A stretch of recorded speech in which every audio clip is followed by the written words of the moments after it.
Bonsoir, ravi de vous retrouver dans votre mag Sport à la une. Assemblée générale ordinaire de la Fédération sénégalaise de football.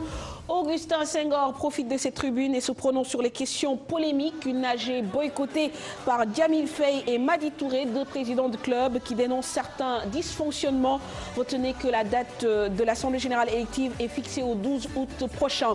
Saher Seck, premier vice-président de la Fédération sénégalaise de football et président de la Ligue professionnelle de football, est notre invité.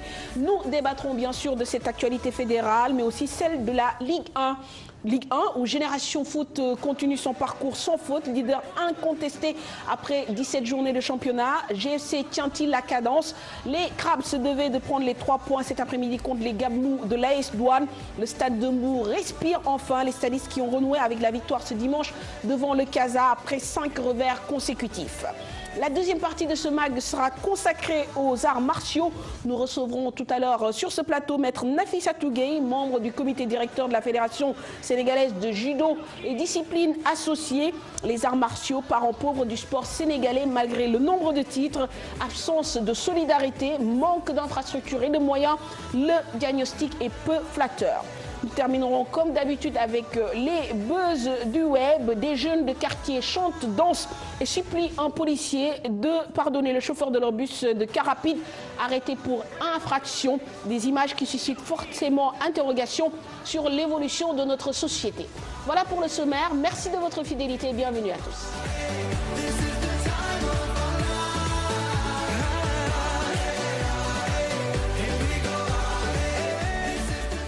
Saher Seck, bonsoir. Bonsoir, Manfatou. Merci d'avoir accepté notre invitation. Et messieurs mes compères, Cher Tidiane et Malal, bonsoir. Bonsoir, Manfatou. Bonsoir, Président. Allez, un peu bonsoir. plus de tenue. Bonsoir, bonsoir Malal. Bonsoir, Président. Et bonsoir aux auditeurs.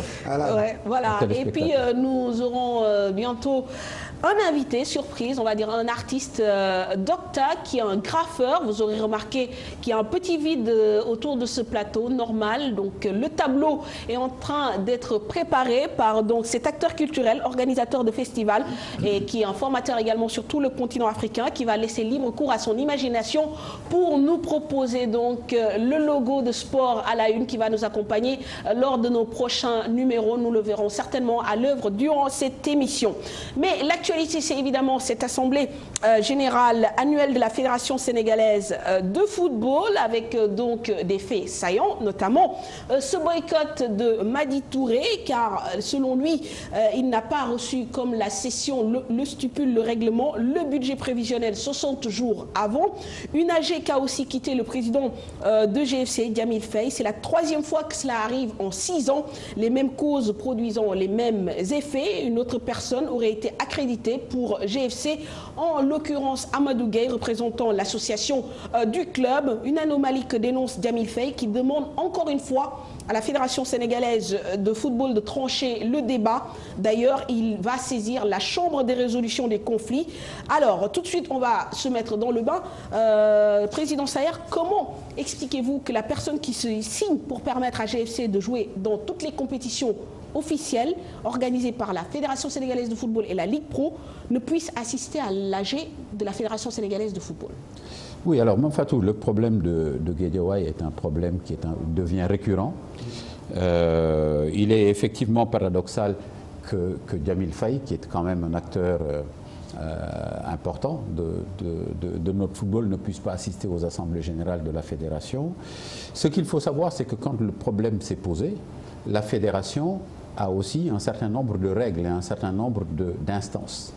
Et ce problème a été présenté pour analyse et décision au niveau des instances juridictionnelles de la Fédération sénégalaise de football. Ces instances juridictionnelles ont tranché en disant que les membres de l'Assemblée générale sont les associations, donc les clubs qui sont des associations. Donc c'est l'association Guédiawaye qui est membre de la Fédération sénégalaise de football et donc membre de l'Assemblée générale. Et c'est donc la raison pour laquelle ils ont dit c'est à l'association de déterminer qui représente Guédiawaye au niveau de l'Assemblée générale de la Fédération sénégalaise de football. Maintenant, comme l'a dit d'ailleurs le président Augustin Senghor sur interpellation de Djamil Faye lors de l'Assemblée générale.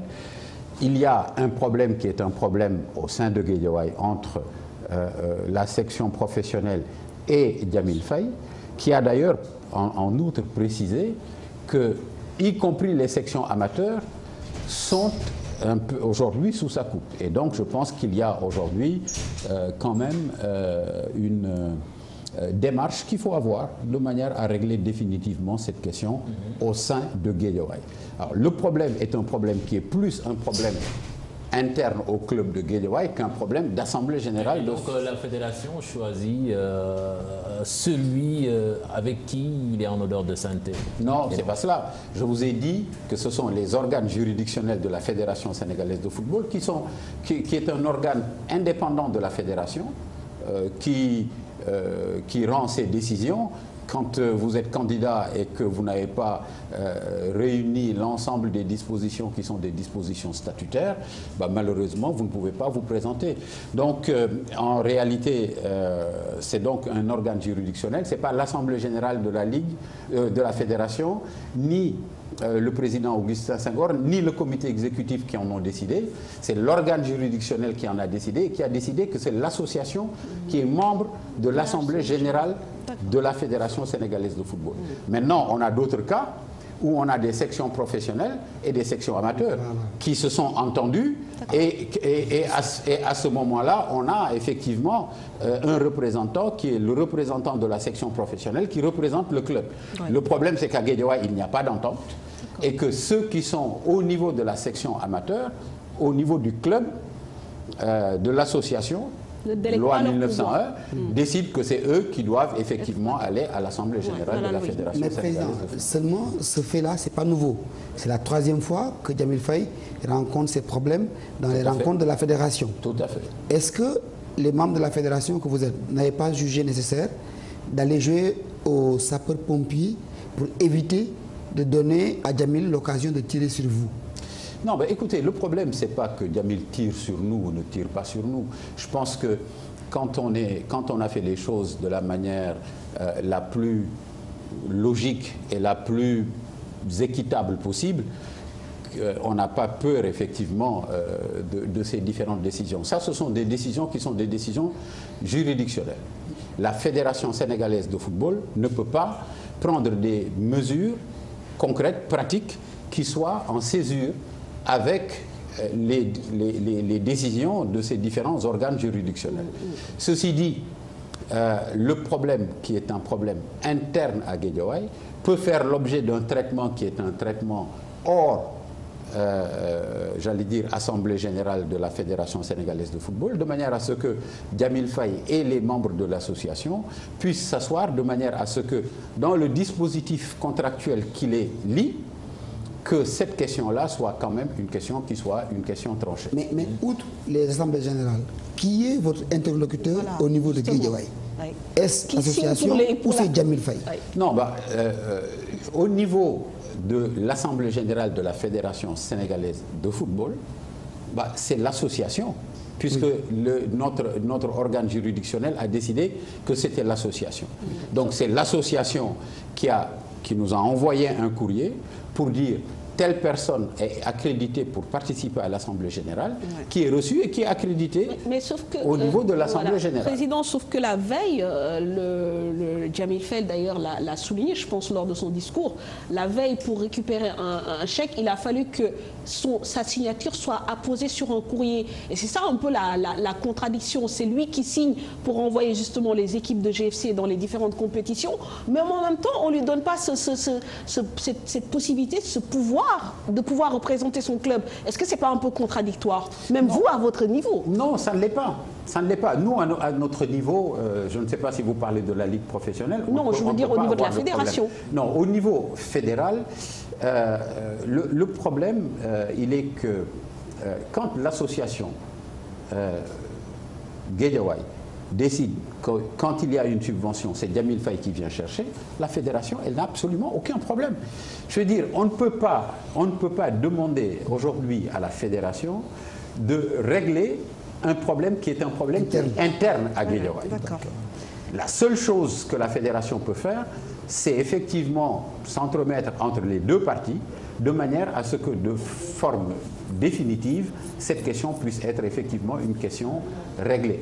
Mais tout le monde peut comprendre également qu'il y ait au niveau de Djamil Faye et de Diapo et ça, qui investit des sommes qui sont des sommes extrêmement importantes pour permettre à la section professionnelle, mais également aux petites catégories, semble-t-il, d'après ce qu'il a dit et qui n'a pas été démenti ni contredit par le représentant de Guédiawaye Association, Abadou Gueye, en l'occurrence, qui permettent à toutes ces sections de fonctionner et qu'au moment où, effectivement, où il faut engager la voix de Guédiawaye au niveau de la fédération, que ce ne soit pas lui qui le fasse. Et donc je pense que la seule chose que la fédération peut faire, c'est effectivement jouer les bons offices, de manière à ce que cette question puisse être une question. Vous n'avez pas l'air de vouloir jouer les bons offices, puisque c'est la troisième fois que ça arrive et jusqu'à présent, le problème n'est pas réglé. Est-ce que vous avez essayé? Mais c'est pas parce qu'on joue les bons offices que le problème se règle. Est-ce que vous avez essayé? Mais pour jouer les bons offices, il faut déjà qu'il y ait de bonnes relations entre vous et Djamil.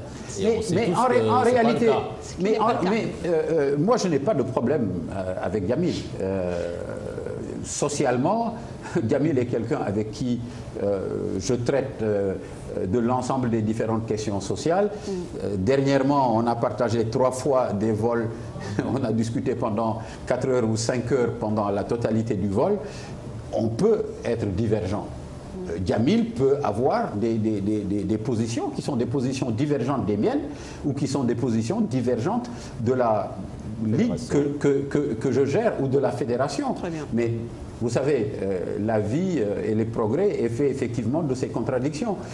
Moi, je préfère quelqu'un qui a des idées novatrices, qui sont en confrontation avec mes idées.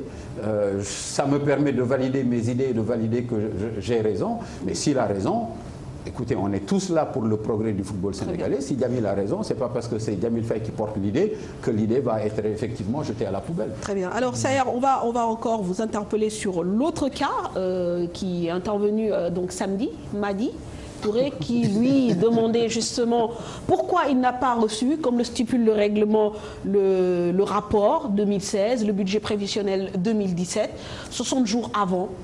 Bon, ça, ce sont peut-être des manquements au niveau de la fédération par rapport à l'administration. Comment vous l'expliquez? Non, vous savez, Madi Touré, j'ai toujours un tout petit peu de problème à en parler parce que c'est mon jeune frère. D'accord. Mais très rapidement, sur le fond. Sur le fond, ce que je veux dire, c'est que d'abord, quand on pose des problèmes de cette nature, on va en Assemblée générale le défendre.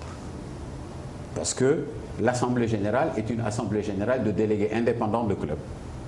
Et je pense que quand on pose des problèmes qui sont des problèmes de principe et qui peuvent invalider la tenue de l'Assemblée générale, s'il s'avère exact, on peut le défendre et obtenir sine die que l'Assemblée générale soit effectivement ajournée et convoquée à bonne date. Ça, c'est la première chose. La deuxième chose, c'est que les dispositions qui sont des dispositions de convocation dans un délai qui est un délai minimal de 15 jours ont été respectées. Il y a eu un dysfonctionnement, c'est-à-dire qu'au moment de la convocation, l'administration fédérale avait omis les clubs de ligue régionale. Tout de suite, cela a été signalé et le lendemain, l'ensemble des convocations ont été envoyées aux ligues régionales. Et nous avons décompté pour vérifier que, conformément au statut, ces convocations ont été envoyées 15 jours avant. Ça, c'est la première chose. La deuxième chose, c'est qu'il y a un certain nombre de documents qui sont les documents qui devaient effectivement être présentés. Que nous avons souhaité mettre sous la forme de fascicules, je pense que vous en avez peut-être eu copie, et qui ont effectivement eu du retard à être mis à disposition. Ces deux questions ont été des questions qui ont été portées, même si Génération Foot ne s'est pas présentée à l'Assemblée générale, qui ont été portées devant l'Assemblée générale. Pour un, vérifier que les convocations ont été faites à bonne date, que deux, et c'est exact, les documents que sont le rapport d'activité et le rapport financier n'ont pas été présentés à bonne date. Et maintenant, il appartenait à l'Assemblée générale de décider si il fallait continuer. on fait l'Assemblée générale ou si on ajoute l'Assemblée générale sine die. L'Assemblée générale a décidé de continuer la tenue de l'Assemblée générale et donc l'Assemblée générale étant souveraine, on a pu délibérer dans des conditions qui sont des conditions somme toute acceptables. Très bien. Merci pour ces précisions, Président Saher. Alors, on découvre, juste dans l'autre fenêtre, notre ami graffeur, Docta, qui est en train donc de nous proposer un logo donc pour Sport à la Une qui va nous accompagner tout au long de cette émission et des prochains numéros. Je rappelle que Docta est un graffeur et donc qu'il y aura mon nom parce que c'est là. pourquoi pas. On va essayer de personnaliser les choses, mais ça va être un peu difficile. Alors, on va rester avec cette assemblée générale, parler quand même de certaines décisions prises, notamment par le président Augustin Senghor. Oui, notamment l'assemblée générale élective prévue le 12 août prochain sur recommandation de la commission électorale. En attendant, l'AG ordinaire a permis à l'équipe fédérale actuelle de faire le point sur l'exercice 2016, de présenter son budget 2017 et évidemment de débattre de certains sujets polémiques. Nous écoutons à ce propos Maître Augustin Senghor, président de la FSF. Nous avons eu à aborder certaines questions particulières comme la date de la prochaine Assemblée générale qui en définitive a été fixée au 12 août 2017 sur recommandation de la commission électorale. Nous avons évoqué aussi, comme vous avez pu vous en rendre compte, les avancées qui ont été réalisées en termes d'infrastructures, mais aussi sur le plan international. Nous avons aussi pu échanger de long en large avec les clubs, avec les ligues, sur les préoccupations de l'heure, dans le cadre de la vulgarisation du football à la base. On sait aujourd'hui que nous sommes arrivés à faire en sorte qu'on joue partout au Sénégal, mais cela n'est pas sans difficulté parce que ça demande de plus en plus de moyens. La fédération essaie de passer par les ligues, mais les ligues ont l'obligation aussi de nous revenir par rapport aux difficultés qu'ils rencontrent afin qu'on puisse les prendre en compte.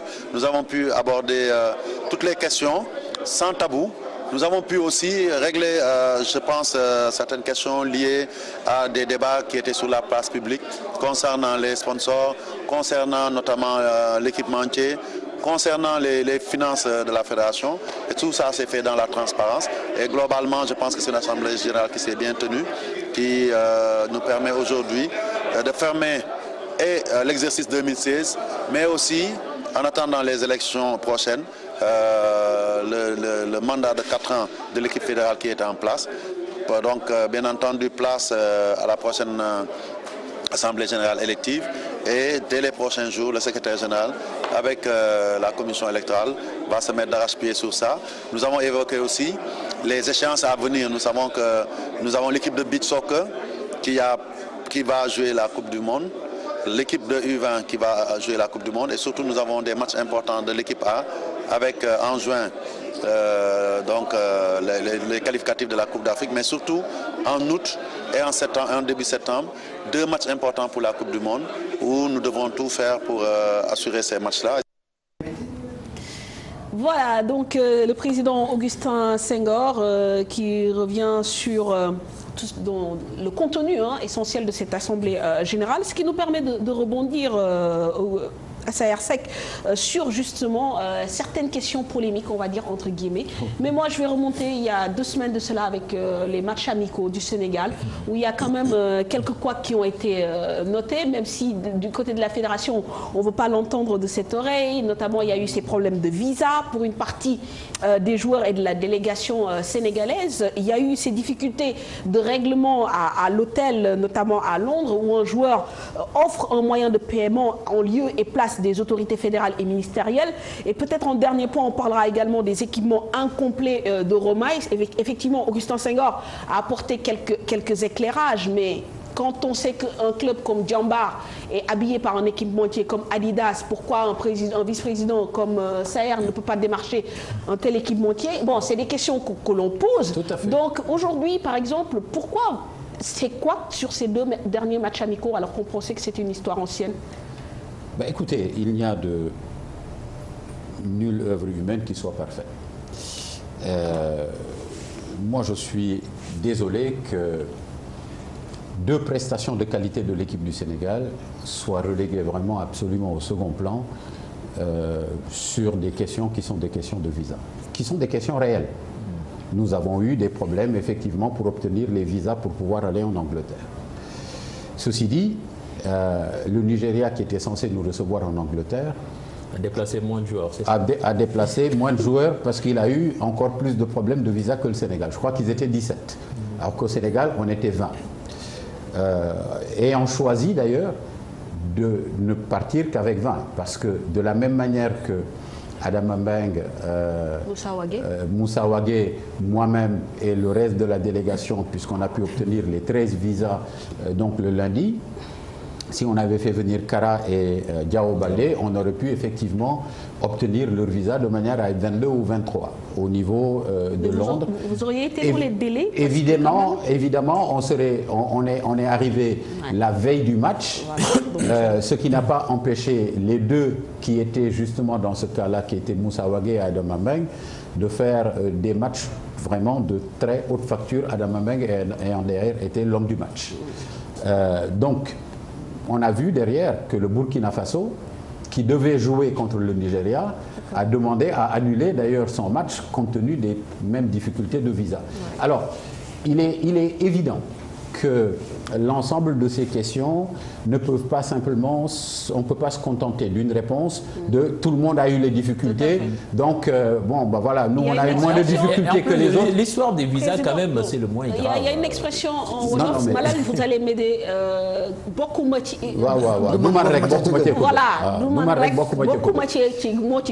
Tout à fait. Mais ça fait très longtemps que le Sénégal n'a pas été joué en Angleterre et nous n'avions pas effectivement subodoré qu'il y avait autant de délais pour pouvoir obtenir ces visas. Il faut dire aujourd'hui que compte tenu de la réglementation de la FIFA et compte tenu des délais dans lesquels Aliou Cissé doit publier sa liste, si demain on doit jouer encore en Angleterre, bah, il faudra effectivement adopter un autre dispositif de manière à ce qu'on puisse obtenir nos visas en temps et en lieu. Président, moi je voudrais, sur cette question-là, vous poser la question de savoir pourquoi on ne joue pas les matchs amicaux du Sénégal au Sénégal. Alors là également, n'en déplaise à Mame Fatou, c'est une question économique et financière. Il faut dire les choses exactement telles qu'elles sont. Comment ça? Jouer ici, au Sénégal, ou jouer... parce que si on joue au Sénégal, on joue contre une autre équipe. Et cette autre équipe serait de la même manière dans son bon droit de dire « moi aussi je veux jouer chez moi ». Bon, ben d'abord, donc pour faire un match amical entre deux, il faut effectivement trouver un accord sur un terrain. Mais aujourd'hui, le Sénégal veut jouer le Nigeria et veut jouer à Dakar. Ben, le Sénégal est dans l'obligation de prendre l'ensemble des différents transports aériens de ses joueurs et des frais de regroupement, de prendre l'ensemble des frais aériens de l'équipe adverse et des regroupements, et son regroupement, mais également, de temps en temps, dépendant des pays, également un match fee, donc une indemnité de match, et ça fait effectivement un budget qui est un budget qui n'est pas aujourd'hui colossal, qui n'est pas aujourd'hui dans les cordes de la Fédération sénégalaise de football et également d'ailleurs du ministère, parce que c'est effectivement un match amical. Dès lors qu'on a un matchmaker qui prend en charge un certain nombre de choses, qui nous permet également de jouer pas loin de là où sont les clubs de nos joueurs. Parce qu'on a également cette question qu'il faut gérer. On a la question, même si on a nos bons droits, ça ne nous empêche pas effectivement d'essayer d'avoir des relations qui sont des relations bonnes, courtoises et cordiales avec les différents. Donc ce sont les deux éléments qu'on prend généralement en considération. Mais il est évident, Malal, à votre instar, comme à celui du public sénégalais et du public africain, on aurait aimé avoir un Sénégal-Nigeria à Dakar devant 70 000 spectateurs, ou un Sénégal-Côte d'Ivoire à Dakar ou à Abidjan, avec toute la ferveur et, du public africain. C'est évident. Maintenant, comme on dit, la plus belle fille du monde ne peut donner que ce qu'elle a. Ouais. Aujourd'hui, une expression, je pense qu'il faut on en est à ça. On va travailler pour que demain on puisse effectivement se donner les moyens de nos différentes ambitions. Oui, c'est clair, d'autant plus que pratiquement toutes les sélections africaines ont joué en Europe durant cette période.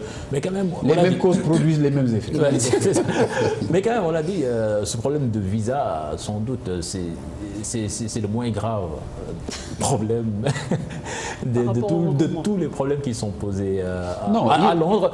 Justement, Président, cette histoire de paiement par carte bancaire qui a posé un problème et finalement on dit que c'est Kalidou Koulibaly qui a sauvé la situation. Non, écoutez, j'étais moi un des interlocuteurs et un des acteurs directs de ces paiements. Puisque évidemment j'ai contribué à payer avec mes propres cartes. Donc je peux quand même vous en parler. Ouais.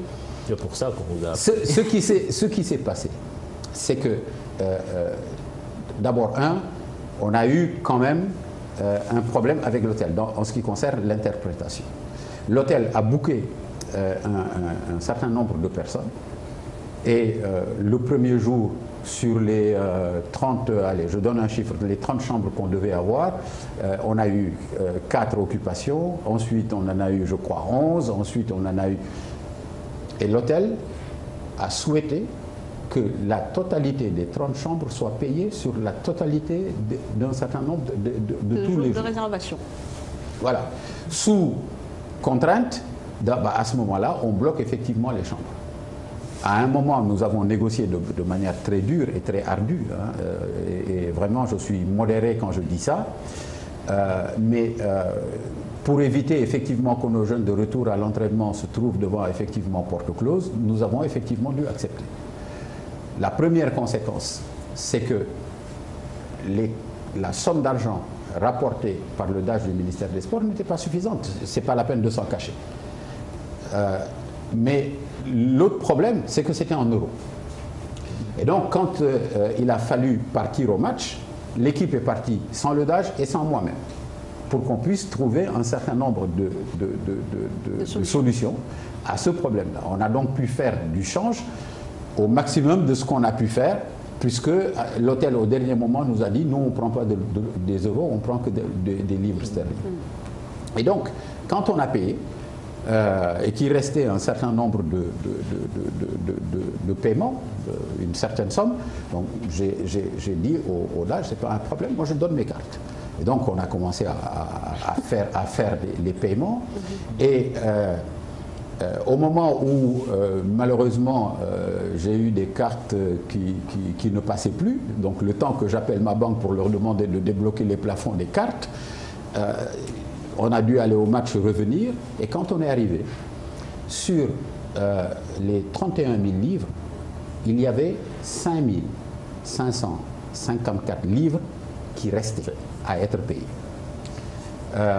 Devant la situation, j'avais dit à un de mes jeunes, qui est là-bas, un de mes jeunes amis, de payer pour 2000 livres, étant entendu que c'est moi qui le remboursais. Donc ça a été payé, il restait donc 3554 livres. Ces 3554 livres étaient disponibles en euros, sauf que l'hôtel ne voulait pas recevoir les euros. Et donc, à un moment, Kalidou, qui était là avec nous, a dit, mais moi, donnez-moi la clé de ma chambre. Comme ça, moi, je vais prendre ma carte, je paye en livres, et à ce moment-là, vous me donnez les euros. C'est ce qui s'est passé. Et donc, il a été prendre sa carte, il a payé ces 3554 livres de manière exacte, et le DAGE est monté avec lui dans sa chambre, récupérer les euros, et lui a remis effectivement les euros. Mais ça met en évidence aussi deux problèmes, deux écueils. C'est-à-dire que ni la Fédération sénégalaise de football ne dispose d'une carte bancaire pour pallier à ce genre de situation, ni le ministère également. Aujourd'hui, de nos jours, en 2017, on se trimballe avec des caisses d'argent en liquide. Imaginons que la caisse se perde. Écoutez. C'est un problème. Je pense qu'il faut séparer les deux choses. La première, c'est qu'en ce qui concerne le ministère, on est quand même confronté à des procédures qui sont des procédures de comptabilité publique. Et je ne sache pas qu'aujourd'hui, l'état de notre réglementation permet effectivement au ministère de pouvoir se promener avec une carte bancaire, etc. Mais honnêtement, ce sera une question qu'il faudra poser au ministère et au DAGE. La Fédération sénégalaise de football, par contre, dispose effectivement d'une carte, sauf que dans ce regroupement, il n'est pas prévu que nous l'utilisions, puisqu'il est prévu que ce soit pris en compte par le ministère et payé. Et donc c'est l'autonomie financière de la fédération qui n'a pas permis à ce qu'elle s'acquitte de ce paiement. Non, pas du tout. Pas du tout. Le problème, c'est que la fédération ne l'ayant pas prévu, puisque je suis allé représenter la fédération. Quand je suis arrivé, j'ai trouvé Mamad Amandour, qui était également vice-président et chef de mission. Si effectivement il était prévu que ce soit la Fédération sénégalaise de football qui paye, on aurait pris l'ensemble des différentes diligences pour effectivement payer. Dans ce type de cas, ce que la Fédération fait, c'est qu'elle part avec une provision. Et c'est cette provision-là qu'on utilise pour des différents imprévus, mais on ne part pas effectivement, on part avec 5 000 euros, 10 000 euros pour les imprévus, mais on ne part pas avec 50 ou 60 ou 100 000 euros pour payer effectivement. Voilà. Très bien. Alors, mais si la fédération n'était pas crédible financièrement, je n'aurais pas utilisé ma carte parce que voilà. Même si ce n'est pas la fédération qui doit me rembourser, mais le ministère. Et finalement, est-ce que vous avez été remboursé d'ailleurs? Non, je ne l'ai pas encore été, mais je ne l'ai même pas encore réclamé, mais ça va venir dans les jours qui viennent. Il a été remboursé. Oui, Khalidou, il a été remboursé sur le champ. Vous êtes Président, que c'est quand même assez incommodant tout ça. Quand vous l'expliquez, on a l'impression d'assister à un film. Non, c'est pas un film. C'est pas un film. Je veux dire, aujourd'hui, il aurait suffi que l'hôtel accepte les euros que nous lui avons proposé pour que Khalidou n'ait pas intervenu. Justement, Président, ceux qui suivent l'actualité quand même savent que l'Angleterre est sortie de la zone euro avec le Brexit. Et ça, nos autorités qui se rendent sur place doivent le savoir. Il ne vous arrive pas de payer en dollars dans une zone qui n'est pas effectivement, qui n'a pas le dollar comme monnaie nationale. Non, mais attendez, je vous pose une question, répondez-moi. Il ne vous arrive pas de payer en euros dans un pays où l'euro n'a pas cours. Au Sénégal, ici, on n'utilise pas l'euro. Oui, sauf que les Anglais, ils ont une législation ultra. Oui, non, mais ok, mais je veux dire, nous, on est arrivé effectivement avec de l'euro, on n'est pas arrivé avec des livres, c'est ça la réalité de la situation. On apprendra effectivement de cette situation. On n'a pas non plus le monopole comment dire, d'envisager tous les cas possibles et imaginables. Et on peut effectivement, comme humain aussi, faire un certain nombre de fautes. Moi, je ne l'exclus pas. Mais on apprend de ça. Et je peux vous garantir que la prochaine fois qu'on ira en Angleterre, nous n'aurons ni des problèmes de visa, ni des problèmes de livres. Sur les visas et sur l'euro. Très bien, sur les livres. Alors, Président, très rapidement, parce que vraiment, le temps qui nous a imparti est en train de filer à vitesse grand V, c'est l'histoire de l'équipementier. D'ailleurs, un problème qu'a souligné et qu'a soulevé le président Augustin Senghor, avec même des menaces voilées, puisque bon, il dit qu'il n'hésitera pas à revoir le contrat avec Romaille si justement l'équipementier ne remplit pas ses conditions par rapport à ce qui a été décidé d'un commun accord. Aujourd'hui, quand même, beaucoup de gens se sont posé des questions quant au choix de Romaille. Romaille, comme je le disais, vous travaillez avec un autre équipementier, n'est-ce pas? Tout à fait. Au niveau du club. Tout à fait. D'accord. Aujourd'hui, on se retrouve avec un équipementier que peu de gens connaissent et peut-être dont la crédibilité va être encore plus remise en cause avec tous ces problèmes. Pourquoi choisir un équipementier qui finalement n'a pas pignon sur rue? Parce que, d'abord, je pense qu'il faut effectivement resituer le problème dans son contexte. Tel que l'a fait d'ailleurs le président Augustin Senghor hier, en donnant l'ensemble des informations au niveau de l'Assemblée générale de la Fédération sénégalaise de football. Au moment d'arriver à la fin du contrat avec Puma, il y a une renégociation et la possibilité de re-signer avec Puma. Sauf que, à ce moment-là, la commission marketing pense effectivement que Aujourd'hui, la valeur Sénégal est nettement plus importante que ce que proposait Puma. Et en l'occurrence, Gaston Mingue, pour le citer. Tout à fait, qui est le président de la commission marketing et communication. De la commission marketing. Et donc, il faut aller vers une ouverture et une négociation avec d'autres partenaires équipementiers. Proposition présentée devant le comité exécutif fédéral, qu'il a accepté. Sauf que on perd Puma et aucun des équipementiers dont on parle, que ce soit Nike, que ce soit Adidas, etc., ne propose au Sénégal que la valeur marchandise. C'est-à-dire, on signe avec vous, on signe pour 4 ou 5 ans, il n'y a absolument aucune contrepartie financière, alors qu'il y a à peu près pour l'équivalent de 400 000 euros dans les contrats Puma et dans le contrat Romaï. Et vous portez les équipements Nike, mais on vous donne effectivement l'ensemble des différents équipements pour votre équipe. Ce que le Sénégal a refusé. Et je pense que la fédération a bon droit de refuser effectivement une proposition comme celle-là, parce qu'on considère qu'effectivement le maillot et le nom Sénégal a une valeur qui doit nous permettre de faire rentrer un certain nombre de recettes pour nous permettre de financer les autres activités. On l'a refusé, mais on continue de porter leur marque. Non, mais ce qu'il faut savoir, c'est que dans le cadre du contrat, nous avons aujourd'hui des stocks de Puma qui n'en finissent plus apparemment. Et la Diouf avait dit ici que Puma avait donné plus de maillots, plus d'équipements à l'équipe du Sénégal qu'à l'Italie qui avait gagné la Coupe du Monde. Oui, bon, je ne sais pas. Mais vous en avez des tonnes, hein, des stocks de Puma. Mais il est exact que nous avons effectivement des stocks d'équipements Puma. Alors, la question, elle est celle-ci. Nous avons aujourd'hui des stocks Puma, nous avons eu un contrat avec Puma qui n'est plus d'actualité. Nous allons vers un certain nombre de compétitions et nous n'avons absolument aucun équipementier qui nous fait une proposition qui soit une proposition digne de ce que nous attendons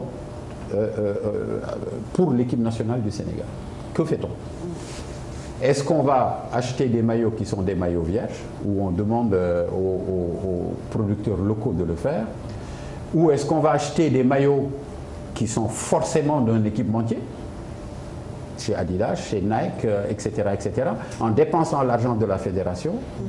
Ou, solution de repli, on continue de porter Puma dès lors qu'ils nous appartiennent et on joue avec en attendant de pouvoir effectivement trouver un équipementier.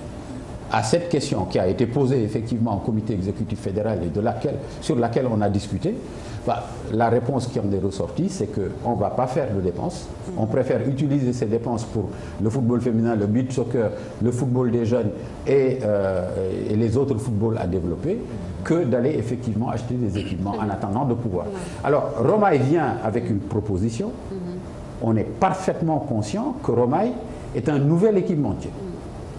On en est parfaitement conscient. On est conscient également du niveau de risque qu'il y a dans ce contrat. Et d'ailleurs, un certain nombre de dispositions du contrat permettent à la Fédération sénégalaise de s'en délier au cas où, effectivement, il y a un certain nombre de prestations qui ne seraient pas respectées. Maintenant, ce n'est pas parce que Romaï est un jeune équipementier qu'au final, on n'aura pas effectivement gain de cause. Le mouvement se prouvant en se levant et en marchant, on a décidé de partir avec Romaï parce que Romaï, au-delà de 500 000 euros d'équipements qui sont fournis, donne à la Fédération sénégalaise de football 400 000 euros. Pour le moment, ils vous doivent 100 000 euros. Pour le moment, ils nous doivent 100 000 euros. 130 millions de francs CFA. Pour le moment, ils nous doivent 66 millions de francs CFA. Ils vont d'ailleurs bientôt, au mois de mai, devoir 150 000 euros. Pour le moment... Ça commence à faire beaucoup. Non, pour le moment, ça fait que 100 000 euros. Mais on a toutes les raisons de penser que Romaï, qui a besoin de visibilité pour son projet, va effectivement payer. On ne peut pas imaginer qu'un équipementier Dubaïot puisse avoir des problèmes de 250 000 euros.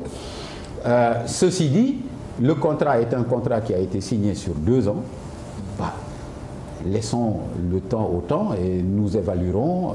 C'est-à-dire le délai imparti, laissons du temps au temps, il y a des échéances qui arrivent, l'équipe nationale de beach soccer doit aller à la Coupe du Monde, comme le disait le président Augustin Senghor, ils sont toujours habillés en puma. L'équipe de junior doit aller à une Coupe du Monde, il y a le Sénégal qui doit recevoir ici pour les éliminatoires de la CAN, mais aussi les éliminatoires de la Coupe du Monde, donc il faut un délai.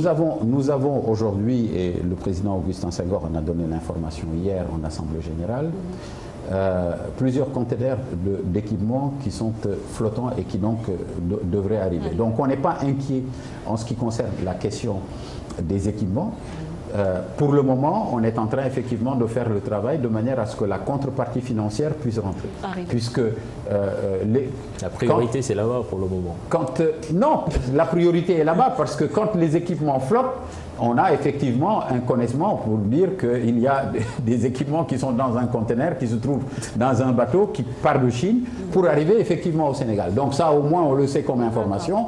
Et à partir de ce moment-là, on se désintéresse un peu de cette question pour se concentrer sur la question qui est la question financière. Mais Président, sur ce plan-là, le Sénégal revient de la Coupe d'Afrique des Nations de football.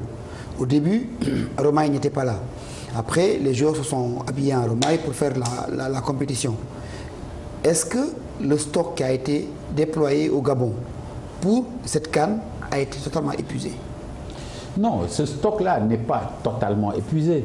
Mais vous savez, aujourd'hui, on a quand même l'avantage d'avoir l'équipe senior, d'avoir une équipe junior qui également compétit, d'avoir une équipe en beach soccer qui également compétit et fait des résultats, parce qu'après compétit, je dois dire, fait des résultats aussi. Et donc, on a plusieurs équipes qui compétissent. Et donc, on a également de la demande. Et en même temps, entre-temps, on a eu les 2 matchs amicaux, qui sont les 2 matchs amicaux qui se sont déroulés en Angleterre. Alors, question, juste entre parenthèses, on va dans des pays qui sont des pays froids. Pour le moment, Romaï n'a pas pu nous fournir les équipements de froid. On fait quoi?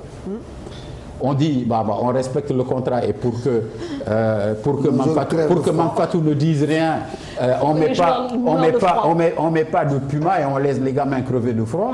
Ou on a des équipements Puma, on leur donne et puis on protège effectivement nos joueurs. Donc on a préféré. Pas normal. Il faut que les équipements soient au complet. Mais non, les équipements ne se règlent pas comme ça. Quand on fait partir des équipements, on a signé quand même à la fin de l'année. Et à la fin de l'année, il a fallu mettre des équipements pour que déjà en janvier on joue. Il n'y a aucun équipementier avec lesquels vous avez effectivement ce type de délai. Il y a, et notamment quand il s'agit d'un nouvel équipementier, aujourd'hui quand vous parlez par exemple de Adidas et Nike, ils ont probablement des stocks dans un certain nombre de pays, mais en même temps, quand ils doivent faire des produits qui sont des produits nouveaux, logotés Sénégal, avec un design particulier Sénégal, le temps qu'on fasse le design, qu'on l'approuve et qu'on mette en production et qu'on envoie, parce que tout ça ne se fait pas en France ou en Allemagne, ça se fait en Chine ou au Vietnam, et que ça arrive, vous avez déjà, en ce qui concerne le délai de mise en route, un mois, c'est pas du jour au lendemain, effectivement, que ça se fait. Et donc, je pense que ça, il faut le comprendre. Voilà. Et on convoque un peu votre indulgence. Dans 6 mois, vous pourrez effectivement nous jeter la pierre. Très bien. Alors, donc, affaire à suivre donc, voilà. Concernant l'équipementier, sauf que le délai qui vous est imparti d'ici le mois d'août et cette fameuse assemblée générale élective n'est pas si long. Je pense que, bon, si je fais les calculs, je ne suis pas très bonne en maths, 4-5 mois maximum. C'est cela. Très bien. Alors, Président, des questions très concrètes concernant justement vos détracteurs, entre guillemets, qui disent que ça fait 12 ans que vous êtes à la tête de cette fédération. Quand je dis vous, je parle bien sûr du président Augustin Senghor, de votre équipe, que vous n'avez pas eu de résultats probants. Effectivement, vous nous parlez souvent de vos résultats en équipe nationale, en Coupe du Monde, mais vous n'avez pas gagné de trophée. Aujourd'hui, est-ce qu'il n'est pas temps de partir? Quand ils vous disent qu'est-ce que vous leur répondez? Écoutez, ce que nous on leur répond, en tout cas moi ce que je leur réponds, c'est que il faut pas se cacher de son bilan. Le bilan, il est aujourd'hui pour la plupart en partie ce que certains disent. Effectivement, d'abord, ça ne fait pas 12 ans, mais bon, je pense qu'il faut... D'accord, bah, donnez-nous le chiffre. Ça fait 2 mandats. C'est 2 mandats. Ça fait 2 mandats fédéraux, c'est 8 ans. 4 ans. Alors, c'est vrai qu'en 2012, nous avons échoué. En 2015 aussi, en ayant loupé 2013 avec la Côte d'Ivoire. Mais je pense que Paris ne s'est pas fait en un jour. Donc, ça fait 8 ans. Et qu'aujourd'hui, oui, non, mais tout à fait.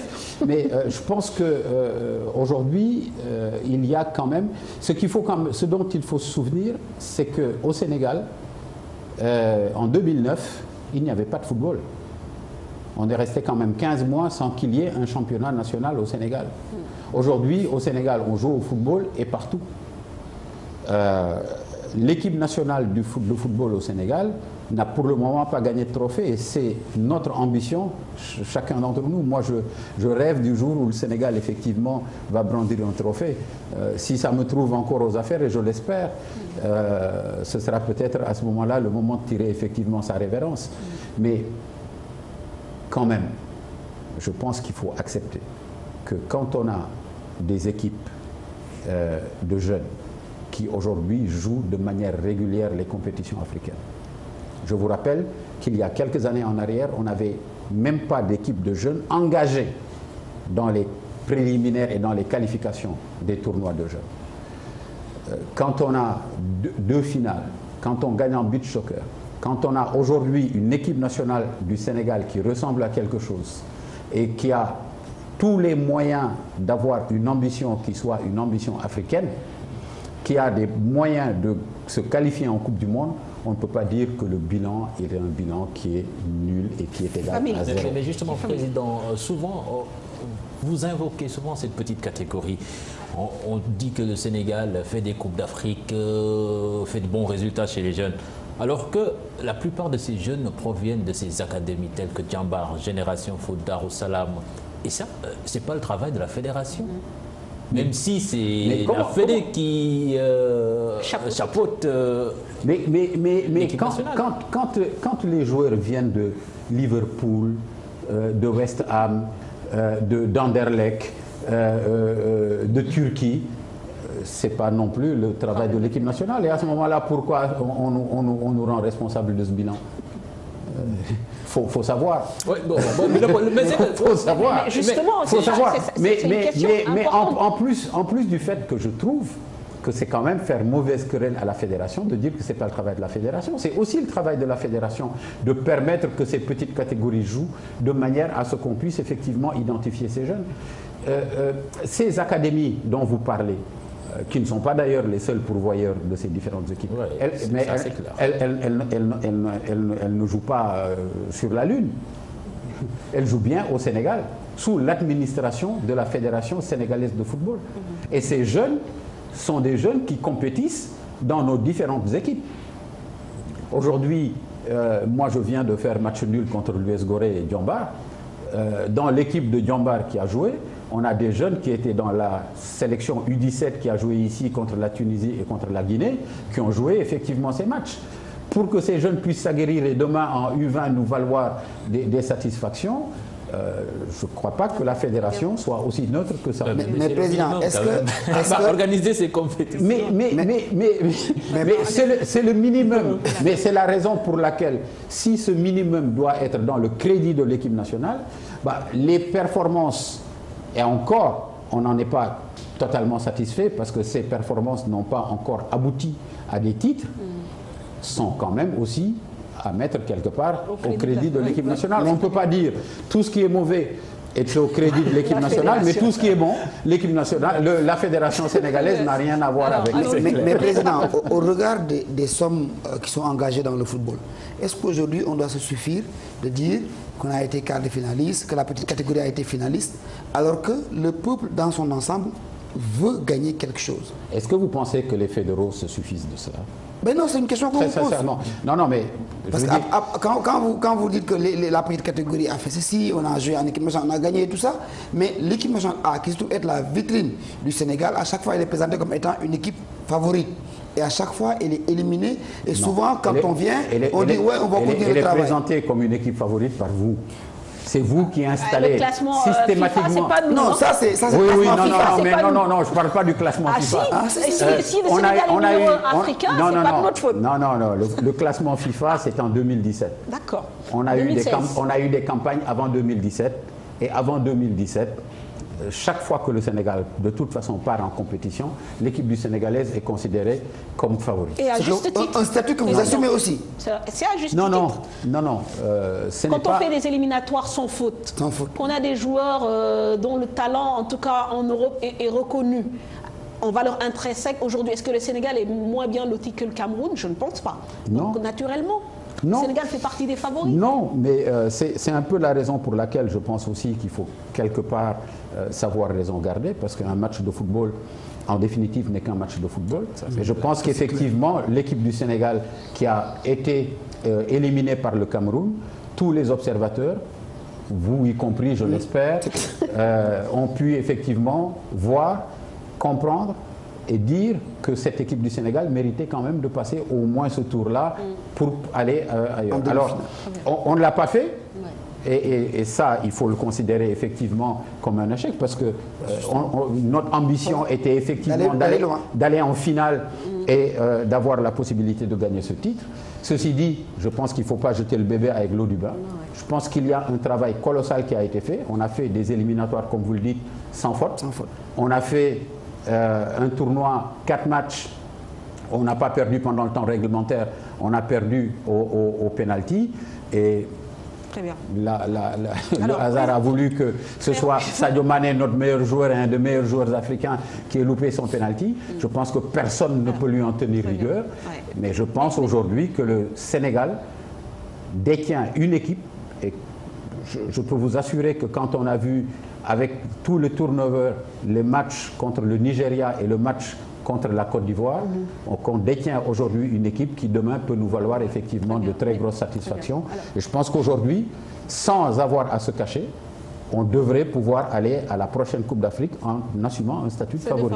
Alors, Président, c'est vrai qu'il y a encore beaucoup d'autres questions, par exemple autour de l'équipe nationale, la question quand même du management, parce qu'il s'est posé aussi cet aspect mental, pourquoi le Sénégal n'arrive pas à franchir certains paliers. Et ça, il n'y a pas que les journalistes qui en ont parlé, même le coach national lui-même en a parlé. Est-ce qu'il n'y a pas un blocage au plan mental, le Sénégalais se suffisant très vite de certains résultats? Mais ça, c'est un autre débat. Et c'est un débat également posé par d'anciens internationaux, à l'image de El Hadji Diouf. Parfois, ils ont l'impression qu'on les éloigne de l'équipe nationale, alors que peut-être ils ont une expérience à partager avec ces joueurs-là. Mais parlons-en. Justement, mais très rapidement, parce que là, vraiment, il faut qu'on reçoive notre deuxième invité. Aujourd'hui, Amara Traoré n'a pas été entraîneur de l'équipe nationale. Si. Il n'est pas de 2002. Aliou Cissé n'est pas l'entraîneur. Non, mais attendez. De 2002. Il y a des joueurs comme Sandaou, de grands joueurs, de grands noms qui ne sont plus dans ce groupe-là. Mais enfin, ceux qu'on entend, c'est essentiellement ceux de 2002. Aliou Cissé, l'entraîneur, n'est pas de 2002. Omar Daf n'est pas de 2002. Tony Silva n'est pas de 2002. Lamine Diatta, qui est aujourd'hui dans le management de cette équipe-là, n'est pas de 2002. Il a remplacé qui? Ferdinand Coly, qui n'est pas de 2002. Omar Diallo, qui est dans la sélection locale, n'est pas de 2002. Alors, le problème, c'est qu'on a quand même l'impression que les anciens internationaux du Sénégal ne sont qu'effectivement de la génération 2002. Et pourquoi pas Amadou Diop Bandi ne peut pas être dans cette équipe, comme Moussa Ndaw et d'autres. Et donc, je pense qu'on ne peut pas faire aujourd'hui le procès de la fédération de ne pas intégrer les anciens joueurs. Dans tout le staff des équipes du Sénégal, ce sont des anciens joueurs. Ali Mal, ce n'est pas un ancien international. Il n'est pas de 2002. C'est lui qui a les U17. Malik Daf, qui était avec Koto, ce n'est pas un ancien international. Joseph Koto lui-même n'est pas un ancien international de 1986. Mais alors, enfin, je pense qu'effectivement, qui veut noyer son chien l'accuse de rage. Mais quand même, je pense qu'il faut que, sur certains sujets, que vous, les journalistes qui avez l'ensemble des informations, puissent informer juste et vrai. Maintenant, qu'on puisse nous poser le cas de personnes précises pour dire il faut qu'il soit effectivement en équipe nationale. Encore faudrait-il qu'on nous explique le pourquoi du comment. Forcément, je pense que il ne faut pas personnaliser le débat. Quand Parfait. on parle de management, ça me convient. Ça ne concerne pas que les anciens internationaux de 2002. D'ailleurs, j'y pensais même pas en parlant de ça. Mais un problème peut-être de management, de mental. Pourquoi pas aller trouver un psychologue pour motiver les joueurs, leur parler et pour leur permettre de franchir un certain palier. Je pense que ça, ce n'est pas seulement l'apanage des anciens internationaux. Ça peut être d'autres personnes. Il y a ce qu'on appelle le coaching aujourd'hui dans le monde moderne. Des gens qui sont capables de voir des gens et de tirer le maximum d'eux.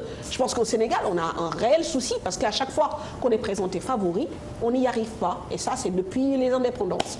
Non, mais tout à fait. Vous faites bien de le dire parce que depuis les Jeux de l'amitié, effectivement, le Sénégal n'a pas gagné effectivement dans un grand tournoi. Et c'est peut-être ce qui a fait qu'en 2002, on se soit arrêté également sur la dernière match du podium. Et pourquoi pas? Pourquoi pas? Je pense que ce sont des idées qui sont des idées novatrices et je pense que elles ne sont pas étrangères d'ailleurs au staff de l'équipe nationale aujourd'hui et si effectivement cela peut nous permettre de franchir le dernier palier sur lesquels on bute assez fréquemment, je pense que personne ne fera l'économie effectivement d'une idée comme celle-là. Très bien, alors oui, allez-y. En fait, moi je vais quitter les sphères de l'équipe nationale, de la ligue professionnelle et aller vraiment plus bas. Au jour d'aujourd'hui, quel est le bilan de la fédération par rapport à la gestion du football amateur? Après discussion, j'en ai rencontré plusieurs qui se sont plaints que leur championnat ne dure que 5 journées et c'est eux-mêmes qui le financent. Le football amateur. Non. Le football amateur est ce qui coûte le plus cher à la Fédération sénégalaise de football. L'ensemble des divisions régionales, le football féminin et le beach soccer sont financés par la Fédération sénégalaise de football qui paye tous les frais d'arbitrage et qui paye tous les frais de transport des équipes. Aujourd'hui, je pense que vraiment, si on veut être objectif, on n'a jamais eu une Nationale 1, une Nationale 2 et des ligues régionales qui jouent dans tous les pays au Sénégal. Le problème, quand il faut le poser de manière très claire. On a une floraison de clubs au Sénégal, près de 400, dont certains n'ont même pas l'ensemble des catégories. Certains ont juste des cadets ou des juniors. Et elles sont affiliées? Oui, elles sont affiliées parce qu'elles ont donné... L'affiliation, c'est des dossiers administratifs. À partir du moment où le club te donne un dossier administratif, tu n'as pas d'autre possibilité effectivement que de l'affilier.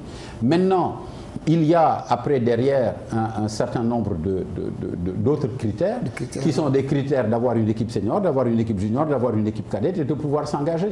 Mais une fois que les équipes sont engagées, avant, il faut dire les choses telles qu'elles sont, il fallait faire une affiliation pour 10 000 francs CFA et on recevait une subvention de la Fédération sénégalaise de football de 250 000 francs CFA. Cette année, ces subventions-là viennent d'être effectivement décidées. Et tous les clubs de ligue régionale vont recevoir une subvention de 250 000 francs. Les clubs de première et deuxième division, 1 million, ensuite 500 000 en National 1, ensuite 350 000 en National 2, et enfin 250 000 dans les divisions régionales. Mais quand on donne 10 000 francs et qu'on reçoit une subvention de 250 000 francs et qu'on n'a qu'une équipe cadette qui compétit en cadet, en junior et en senior, à bout d'un moment, effectivement, qu'on n'a plus les ressources, on fait effectivement forfait, ce qui fait que les championnats sont dérangés.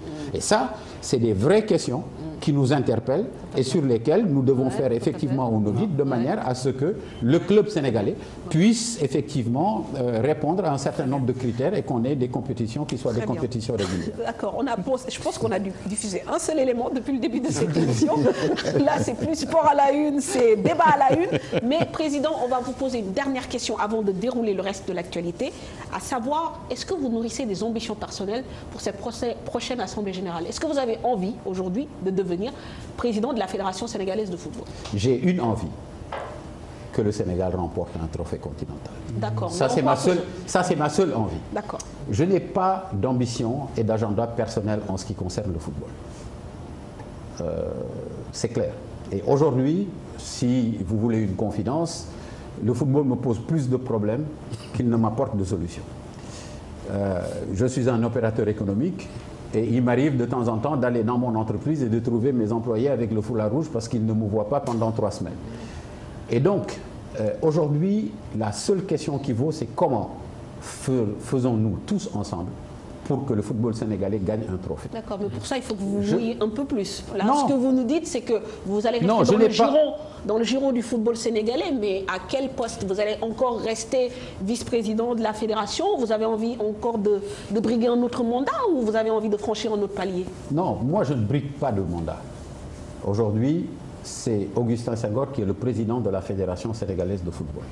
Je suis aujourd'hui dans l'équipe fédérale, dans le comité exécutif, comme premier vice-président et premier collaborateur d'Augustin Senghor. Toutes les règles de la courtoisie et de la loyauté doivent faire que le président Augustin Senghor doit d'abord se prononcer avant que je me prononce. Et je sais respecter les règles de la courtoisie et de la loyauté. D'accord, bon, je ne vais pas pousser encore bouchons plus loin. Bouchons plus loin. Et si, vous pouvez. Si le président Augustin Senghor décide de ne pas se représenter, est-ce que vous auriez des ambitions? À ce moment-là, j'aviserai. Je ne suis pas seul.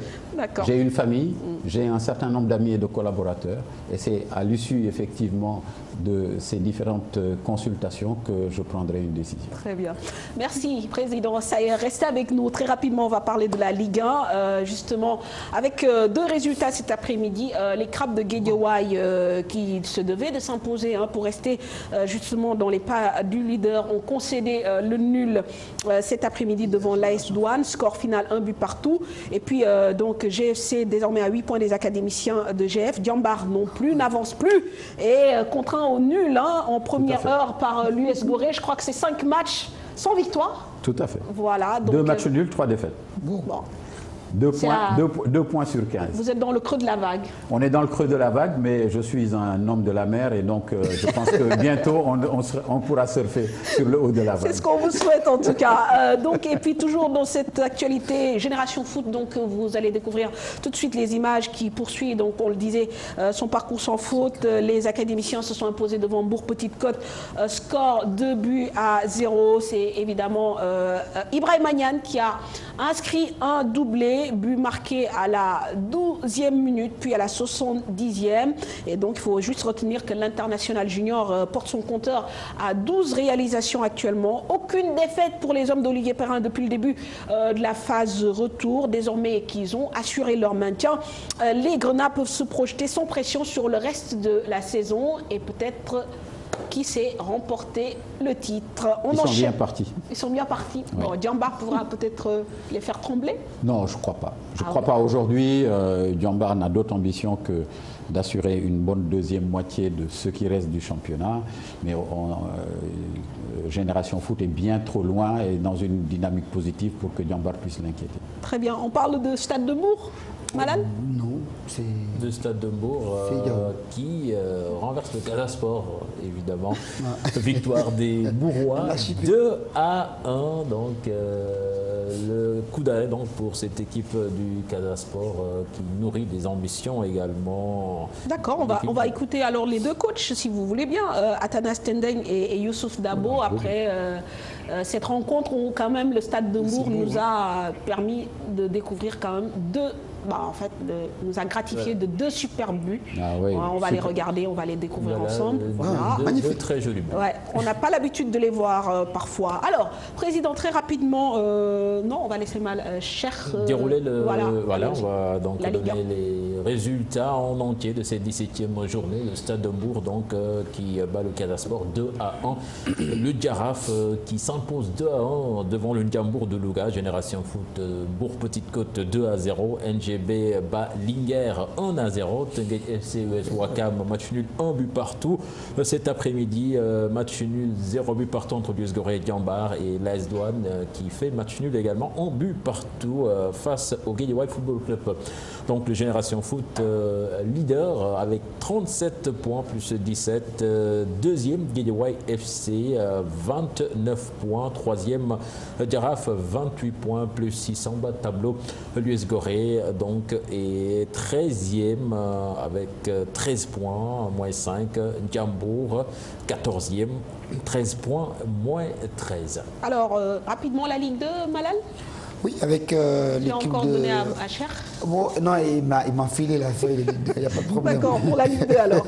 Alors, Africa Promo qui a battu donc Kayor Foot Pro 2 buts à 1. L'équipe du Port a battu Diamono Fatick 1-0. AS Pikine Ngor 2 buts partout. Etix Sonacos 0 but partout. Mbarégué Renaissance 1 but partout. Dakar Sacré-Cœur a battu Duc 1-0. Yogo et Ndarguet ont fait match nul 1 but partout. Au classement, Sonacos est leader avec 30 points plus 9. Africa Promo deuxième 29 plus 5. L'AS Pikine qui est troisième avec 27 points plus 5 en bas de classement. Kayor Foot Pro et Etix ferme la marche. Alors, Président, 3 questions, 3 réponses très, très rapides, vraiment. La rupture de contrat avec le principal sponsor, où la Ligue 1 retrouve son sponsor. Oui, tout à fait. Nous étions en renégociation avec notre principal sponsor, Orange, pour ne pas la nommer. Nous n'avons pas trouvé d'accord et nous avons décidé effectivement pour cette saison d'observer une saison sans contrat. La raison en est simple. Nous avons effectivement un produit qui s'appelle Ligue sénégalaise de football professionnel, que nous estimons avoir grandi en 8 ans. Si elle doit avoir la même valeur qu'il y a 8 ans, cela pose effectivement un problème et nous n'avons pas accepté de reconduire la même valeur que Orange voulait. Très bien. Des négociations seraient en cours avec la chaîne Canal+ pour la diffusion des matchs de Ligue 1. C'est exact. Et vous en êtes où? Écoutez, nous sommes en négociation. Je viens de Paris, j'y retourne. Oui. Et nous espérons. Pour diffuser la saison prochaine. On espère. D'accord. Le match Casa-GFC, toujours pas vidé. Le Casa demande les 3 points. La commission tarde à donner son verdict. Pourquoi? Non, parce que la commission ne peut même pas être saisie puisqu'il n'y a pas eu de match. Quand il n'y a pas de match, quand il n'y a pas de feuille de match, quand il n'y a pas d'arbitre, quand il n'y a pas de commissaire de match, il ne peut pas y avoir de match et donc de points accordés. De ce point de vue, c'est la Ligue sénégalaise de football professionnel qui a été la responsable, puisque c'est elle qui a déprogrammé le match. Et donc, qui va la reprogrammer. Ce match est un match qui va être effectivement joué. Alors, j'entends effectivement le Casa qui réclame les 3 points. J'aurais bien aimé leur donner, mais c'est impossible. Et donc ce match-là va être reprogrammé. Nous n'avons pas voulu le faire effectivement dans un bras de fer et dans la polémique. Et donc nous sommes en train de discuter et avec le Casa et avec Guédiawaye de manière à trouver la meilleure date. Et je pense que dans les prochains jours, ce match va être effectivement reprogrammé. Parce qu'en tout état de cause, il faudra qu'il soit rejoué. Et il y a Génération Foot qui demande à ce que ça soit fait pour être fixé sur le calendrier. Vite, quoi, avant la Mais écoutez, ça, c'est pas le problème de Génération Foot, c'est le problème de la Ligue sénégalaise de football professionnel. Et nous assumerons nos responsabilités en temps et en heure. On a vu le Real Madrid a aujourd'hui un match en retard contre le Celta Vigo, qui n'a même pas encore de date, alors qu'on est dans les 7 derniers matchs du championnat d'Espagne. Donc il faut savoir raison garder. Le calendrier est surbooké pour les 2 équipes qui sont engagées en Europe. Très bien. Voilà. Bon, merci Président en tout cas. Ça a été un plaisir d'échanger avec vous sur ce plateau. Tout le plaisir a été pour moi. Différentes questions. Alors, je ne sais pas où en est notre graffeur. J'espère qu'il n'est pas parti. Il est presque minuit. Non, il est dessus. Bon, je ne vois pas de S ni de SS. Oui, donc, ce sera pour la prochaine. Il faudra aller le chercher. Exactement. Sinon, vous vous contenterez du S de sport. Voilà. Alors, pour vous raccompagner, on va parler d'Afrique. Dimanche dernier, l'AS Standard de Côte d'Ivoire a remporté la finale du tournoi des clubs champions des zones A et B de l'Union des fédérations ouest-africaines, UFOA, en battant l'Union sportive de Gorée du Sénégal 2-0. 4 équipes de la sous-région en lice pour ce tournoi accueilli par la capitale Dakar. Compte rendu Mamadou Ndiaye, image Younous Barou. Merci Président. Au goût du jour. C'est la capitale dakaroise qui a accueilli la compétition dont l'objectif est de relancer le football dans la sous-région et de permettre de découvrir de nouveaux talents. Ça c'est un lancement. On sait déjà que la deuxième compétition qui est prévue, c'est le tournoi des 16 nations. Et en ce moment-là, on l'organisera en juin, certainement à Accra. 4 équipes étaient en lice, 2 clubs des pays anglophones, 2 autres des pays francophones, tous champions dans l'exercice 2015-2016. Un des critères de sélection pour le tournoi. On a retenu qu'il fallait prendre 2 équipes par zone, mais aussi tenir compte de certains critères qui sont des critères d'ordre linguistique, c'est-à-dire un pays anglophone dans notre zone, un autre francophone, et de la même manière, le même choix a été fait. Dakar étant le pays qui est organisé, pour ce premier tournoi, nous avons opté pour le Libéria en tant que pays anglophone. De la même manière, de l'autre côté, nous avons eu la Côte d'Ivoire pour donc l'équipe francophone et le Ghana pour l'équipe anglophone. Sur la pelouse, la prestation de l'US Golé reflète des difficultés du moment. Les Insulaires perdent la finale face à l'équipe ivoirienne de l'AS Tanda. Une domination concrétisée dès la première période avec un but de Kevin Zogula à la 11e minute. Avant que Issa Sonogo ne fasse le break à la 90e minute. Bassoire Djabi tire les enseignements. Ça allait nous renforcer sur le plan psychologique surtout. Mais malheureusement, on est deuxième. Là, il va falloir mettre tout ça à profit pour aborder le reste du championnat. Je crois que c'est tirer les enseignements. On a des choses qu'on a essayées. On a d'autres joueurs qu'on a apportés. Par exemple, le numéro 9 qui vient d'entrer à la fin. C'est un jeune certes, mais c'est des choses, on a profité de ce tournoi-là pour essayer de faire un meilleur championnat, terminer le championnat de la meilleure des meilleures. L'AS Tanda empoche la somme de 12 millions de francs CFA. Quant à l'US Gorée, elle recevra la somme de 6 millions de francs CFA. Wallstars du Ghana est récompensé à hauteur de 3 200 francs CFA. Voilà, sans transition, on parle de foot européen. Oui, l'actu du foot européen marqué par la victoire de Chelsea en Angleterre qui se rapproche de plus en plus du titre. En Espagne, le Real accroît son avance sur le Barça. Et puis en France, la bataille pour le titre s'annonce rude entre le Paris Saint-Germain et l'AS Monaco. Adi Atala. En Angleterre, Chelsea se rapproche de plus en plus du titre de champion. Les Blues sont allés s'imposer 3-1 sur la pelouse de Bournemouth. Auparavant, Tottenham, son poursuivant immédiat, s'était imposé 4-0 devant Watford. Manchester City, de son côté, n'a pas fait de détails devant Hull City. Victoire des Citizens 3-1. Liverpool, de son côté, s'est imposé 2-1 devant Stoke City. En Espagne, le choc de la journée opposait Real Madrid à Atlético Madrid. Les deux équipes se sont quittées dos à dos. Pepe avait ouvert le score pour les merengues avant que Griezmann n'égalise pour les colchineros. Le Barça qui pouvait s'emparer de la tête en cas de victoire, mais les Blaugrana se sont inclinés sur la pelouse de Malaga 2-0. En Italie, la Juventus ne faiblit pas en tête du classement. Les Bianconeri se sont imposés 2-0 face au Chievo Vérone. Son dauphin, la Roma, n'a pas fait de détails face à Bologne. Victoire des Romains 3-0. Le Napoli, de son côté, s'impose 3-0 face à la Lazio de Rome. Enfin, en France, le duel est âpre entre le Paris Saint-Germain et Monaco. Le leader monégasque s'impose difficilement 1-0 de son déplacement à Angers. Le PSG, facile face à Guingamp, s'impose 4-0. En Allemagne, le choc du week-end opposait le Bayern Munich au Borussia Dortmund. Les Bavarois se sont imposés 4-1 avec un doublé de Robert Lewandowski. Voilà, nous parlons à présent arts martiaux, puisque nous avons le plaisir de recevoir sur ce plateau maître Nafissatou Gueye. Elle est ceinture noire, 3e dan dans le judo, 2e dan de Jiu-Jitsu, membre du comité directeur, et je pense que ça c'est même très important, de la Fédération sénégalaise de judo et disciplines associées. Madame Gueye, bonsoir. Bonsoir. Et merci de rester avec nous aussi tard. Merci de votre invitation. Voilà, on va parler d'abord de problèmes d'infrastructure avec notamment ce centre sauvegarde karaté club de Guédiawaye, Malal. Oui, avec donc ce centre qui a formé beaucoup de champions et qui baigne toujours dans des difficultés depuis sa création. 3 champions du monde et une quarantaine de champions d'Afrique. Et pour autant, le centre peine à prendre son envol puisqu'il manque pratiquement de tout. Nous allons donc suivre ce reportage de Marianne Siva-Diop et d'Alimoun Diagne. Arts martiaux, un monde où les infrastructures font souvent défaut. Les pratiquants s'entraînent pour la plupart à l'air libre et souvent sans tatami. C'est le cas des sociétaires du club mythique du centre de sauvegarde de Guédiawaye, l'une des meilleures écoles de formation en karaté dans la capitale sénégalaise. Nous avons fait un parcours assez long depuis 1982 jusqu'à maintenant. Nous avons eu 3 champions du monde. Il y a Amisek qui est la première, au temps de Abdou Diouf. Fodé Ndaw en 2000 et Ablaye Diop en 2003. Et les champions d'Afrique, d'après ma comptabilité, il y en a 40. Et les 40, ils sont tous à l'extérieur. Peut-être que ce manque de moyens nous a permis d'aller à fond.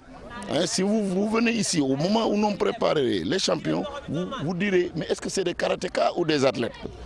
Mais on va solliciter des moyens.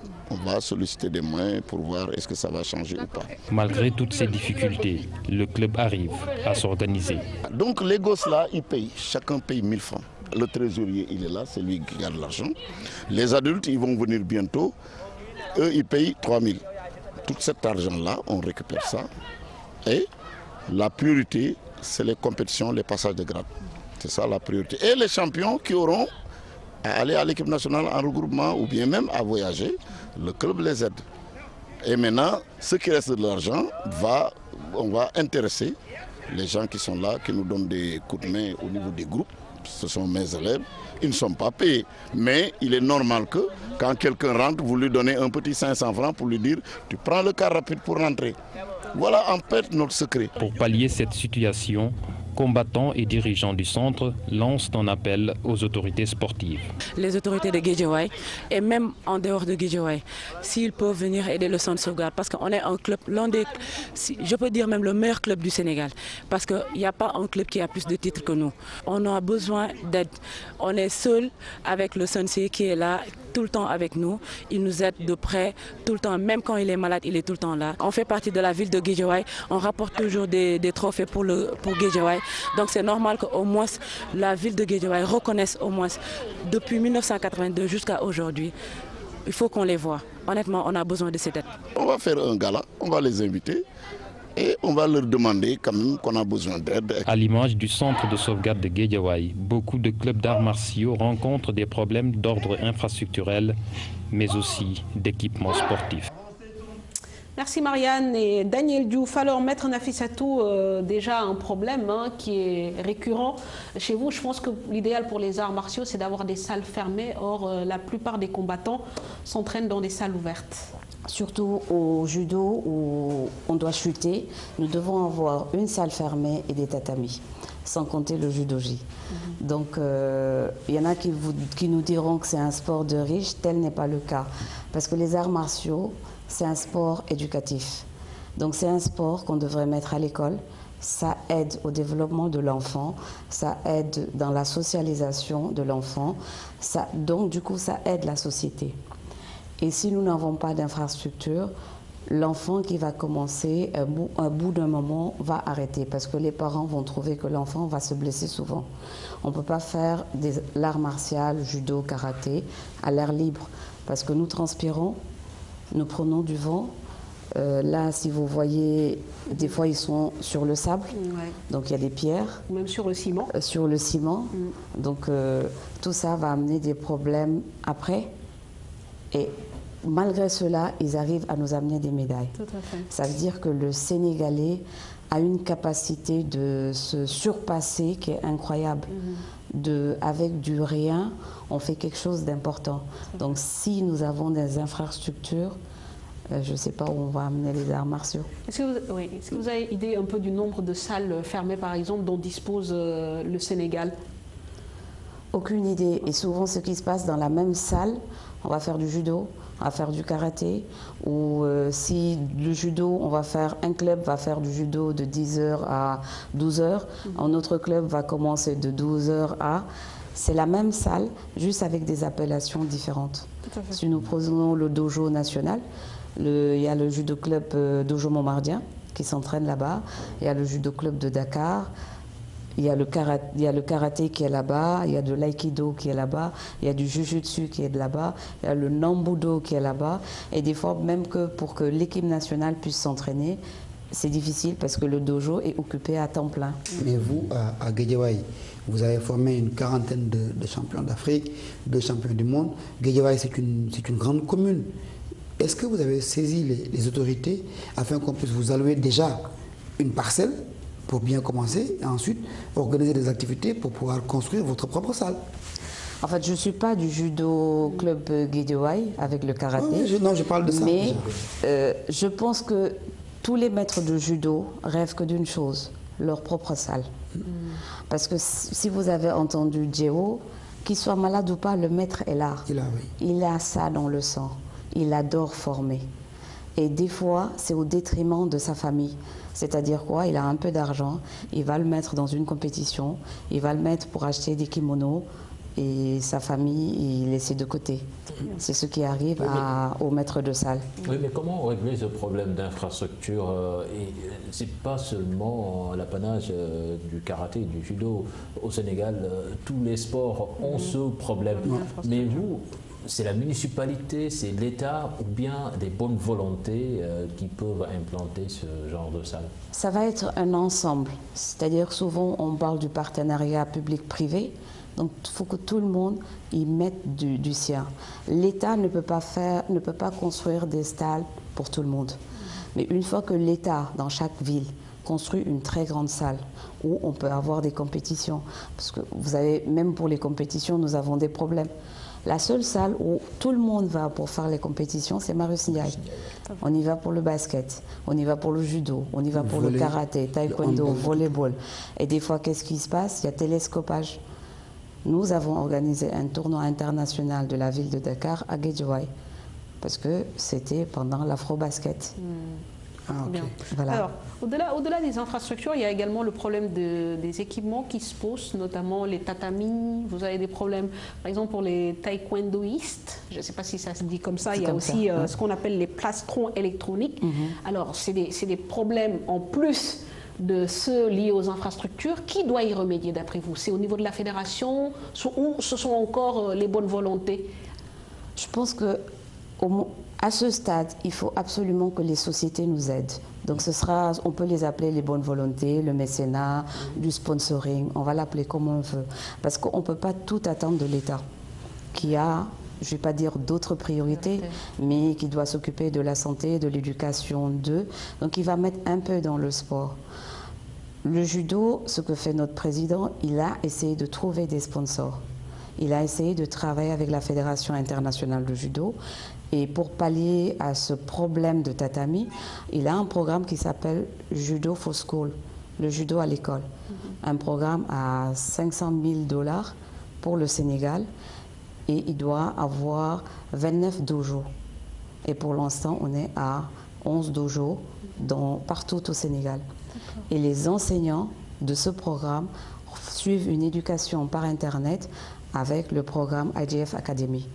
Donc c'est un moyen d'aider le prof de judo à savoir comment appréhender son cours, comment faire pour avoir un peu d'argent, parce que si Maître Bounondao, formateur de champion du monde, va réclamer 1000 francs ou 3000 francs aux adultes, c'est pas avec ça qu'il va pouvoir construire une salle.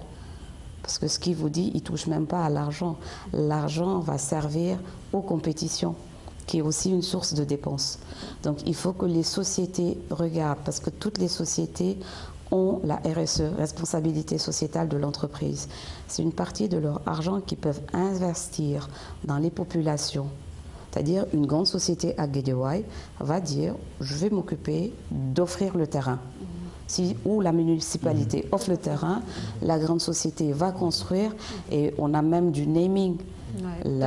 Une grande salle et on donne le nom de la société. Madame, une question. Souvent, les arts martiaux, quand même, actuellement, on manque de tête d'affiche. Un champion qui cristallise les attentions et qui vous aide même à vendre cette discipline comme on en trouve en Côte d'Ivoire avec des champions olympiques. Ici au Sénégal, on n'en trouve pas. Et ça, quand même, c'est un peu difficile d'aider cette discipline qui, les gens quand même ont l'impression qu'elle est en train de se noyer complètement puisqu'on ne gagne plus sur le plan international. Alors, il faut se poser la question, pourquoi nous ne gagnons plus?